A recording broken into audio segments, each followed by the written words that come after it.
और बड़ी खबर का रुख कर लेते हैं। दिल्ली एयरपोर्ट पर बड़ी लापरवाही सामने आई है। इंडिगो प्लेन के नीचे कार घुस गई है। दिल्ली एयरपोर्ट पर बड़ा हादसा हालांकि टल गया है। राहत की बात ये रही है, पूरे मामले की जांच के आदेश दिए गए हैं। तो एक बड़ी लापरवाही, वो भी दिल्ली एयरपोर्ट पर। आपको बता दें कि यहां पर इंडिगो प्लेन के नीचे कार घुस गई। तस्वीरें देखकर आप समझ सकते हैं कि ये तस्वीर कितनी बड़ी लापरवाही की तस्वीर है। इस तस्वीर को देखकर समझा जा सकता है कि यह लापरवाही कितने बड़े हादसे की वजह बन सकती थी। लेकिन राहत की बात यह है कि यहां पर एक बड़ा हादसा टल गया।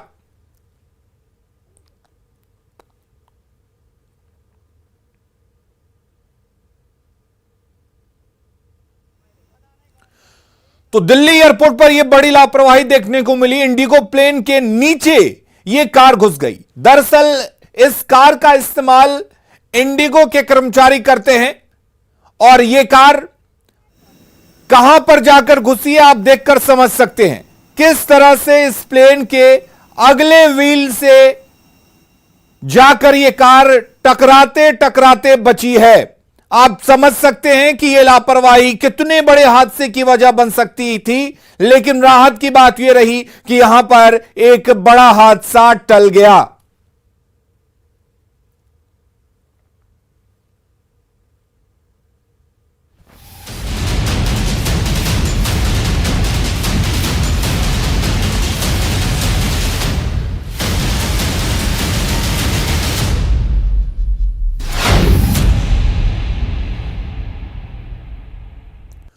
अफगानिस्तान में अमेरिका ने एक बार फिर आतंक के खिलाफ बहुत बड़ी कार्रवाई को अंजाम दिया है। दावा किया जा रहा है कि अमेरिका ने अलकायदा के चीफ अयमान अल जवाहिरी को एक ड्रोन के हमले में मार गिराया है। इसी के साथ अमेरिका ने 9/11 के हमले का बदला भी पूरा करने का दावा किया है।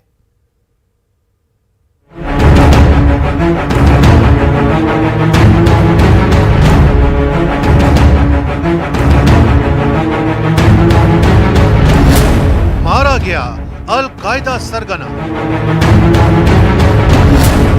ओसामा की मौत मरा जवाहिरी। अमेरिका का शिकार मोस्ट वांटेड।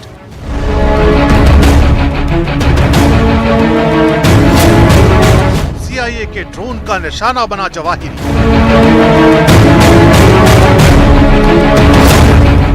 9/11 का मास्टरमाइंड थी।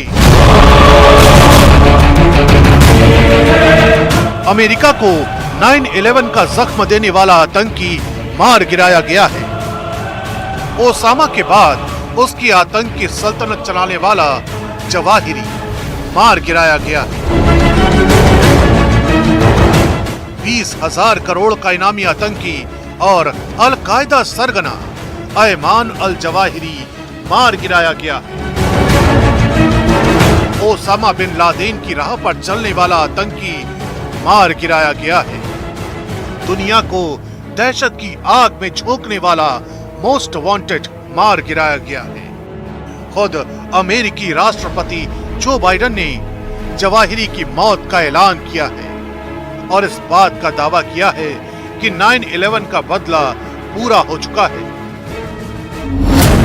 Today, at my direction, the United States successfully concluded an airstrike in Kabul, Afghanistan that killed the emir of Al-Qaeda, Ayman al-Zawahiri.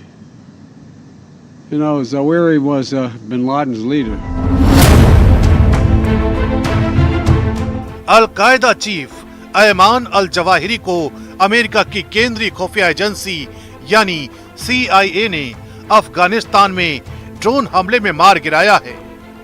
अमेरिकी अधिकारियों का दावा है कि 2011 में अल कायदा के संस्थापक ओसामा बिन लादेन के मारे जाने के बाद से आतंकवादी ग्रुप को सबसे बड़ा झटका लगा है। ये उसी मकान की तस्वीरें हैं जिसे CIA के ड्रोन ने टारगेट किया है।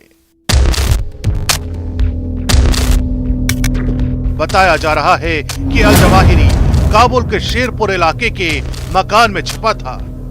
ये जानकारी मिलने के बाद अमेरिकी एजेंसी CIA ने करीब 4 दिन तक उसकी रेकी की और फिर ड्रोन की मदद से इस मकान पर हमला कर दिया।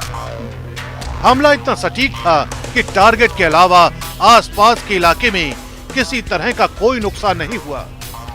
वहीं दावा तो ये भी किया जा रहा है कि हमले के वक्त अल जवाहिरी का परिवार किसी दूसरी जगह पर गया था। यानी जैसे अमेरिका ने ओसामा बिन लादेन को ठिकाने लगाया था, कुछ वैसे ही अल जवाहिरी को भी मौत की नींद सुला दिया गया। दरअसल अमेरिका ने 9/11 के आतंकी हमले के बाद से ओसामा बिन लादेन और उससे जुड़ी एक एक कड़ी को मार गिराने की सौगंध खाई थी। साल 2011 में पाकिस्तान के एबटाबाद में अमेरिका ने ऑपरेशन नेपच्यून स्पीयर के जरिए ओसामा बिन लादेन को मार गिराया था। एबटाबाद में इस ऑपरेशन को अमेरिका के नेवी सील कमांडो ने अंजाम दिया था। और अब बात नेपाल में बारिश और बिहार में तबाही की।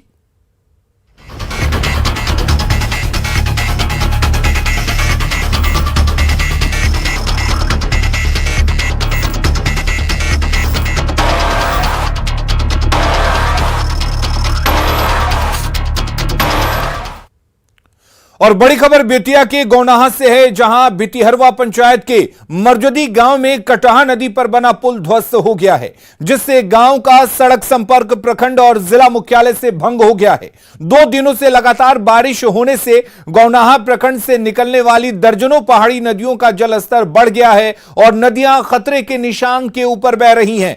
गांधी जी की कर्मभूमि बितिहरवा पंचायत के मरजादपुर और मरजदी को जोड़ने वाला पुल पूर्ण रूप से ध्वस्त हो गया है। तस्वीरें आप देख सकते हैं किस तरह से इस गांव को प्रखंड से जोड़ने वाला यह पुल ध्वस्त हो गया। दरअसल नेपाल में तेज बारिश हो रही है, जिसकी वजह से इस नदी में पानी का बहाव तेज हो गया है और इसकी वजह से पानी लगातार पुल के ऊपर से बह रहा था और इसी वजह से पुल के पास जो अप्रोच पथ आप देख रहे हैं या जो मिट्टी देख रहे हैं, उसके कटाव होने की वजह से यह पुल ध्वस्त हो गया। तो नेपाल के तराई इलाके में लगातार बारिश जारी है, जिसकी वजह से कोसी का जलस्तर बढ़ने लगा है। आज कोसी बराज का डिस्चार्ज 2,23,000 क्यूसेक था। वहीं नेपाल के बराज क्षेत्र में 1,94,000 क्यूसेक डिस्चार्ज रहा, जिसकी वजह से तटबंध के भीतर बसे कई गांवों में कोसी ने कहर बरपाना शुरू कर दिया है। तेलवा में दर्जनों घर कोसी नदी के कटाव से प्रभावित हो चुके हैं।